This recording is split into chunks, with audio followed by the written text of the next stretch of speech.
ఈరోజు మనం చాలా హెల్దీ అండ్ ఈజీగా పన్నీర్ పెసరట్టు విత్ అల్లం చట్నీతో ప్రిపేర్ చేసుకుంటున్నామండి.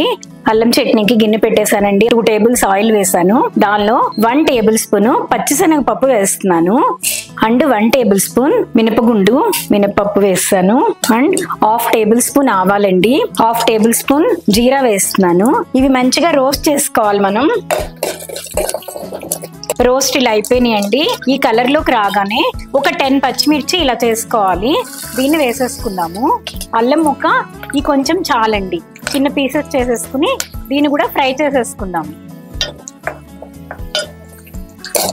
అల్లం ముక్కలు పచ్చిమిర్చి ముక్కలు వేసిన తర్వాత ఓన్లీ 2 మినిట్స్ అండి, సరిపోతుంది. వేపేసుకుని స్టవ్ ఆఫ్ చేసేసుకుందాము. పెద్ద నిమ్మకాయ ఎంత సైజులో చింతపండు తీసుకుని ఇలా నానబెట్టుకోవాలండి.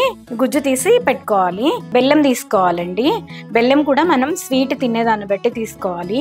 ఇప్పుడు దీంతో పాటు బెల్లము అండ్ చింతపండు నానబెట్టుకున్నాం కదండి, అది అన్ని కలిపేసి సాఫ్ట్ గా మిక్స్ చేసేసుకుందాము. ఫైన్ గా పేస్ట్ చేసేసానండి. సరిపడా సాల్ట్ వేసేసుకుని చక్కగా పేస్ట్ అయిపోయింది. పెసరట్టు అల్లం చట్నీ అని చెప్పాను కదండి. పెసరపప్పు ఒక 250 గ్రామ్స్ తీసుకోవాలి. దానికి 2-3 టేబుల్స్ రైస్ తీసుకోవాలండి. ఇది 10 అవర్స్ నానబెట్టుకోవాలన్నమాట. అది సోక్ అయిన తర్వాత చక్కగా అల్లము, చిన్న ముక్క, 2 పచ్చిమిర్చి ఆ క్వాంటిటీకి చక్కగా ఫైన్ గా మిక్సీ చేసేసుకోవాలి. నేను ఆల్రెడీ మిక్సీ చేసేసుకున్నాను. దీనిలో కొంచెం సాల్ట్, జీరా వేసేసి మనం దోశ వేసేసుకుంటాము.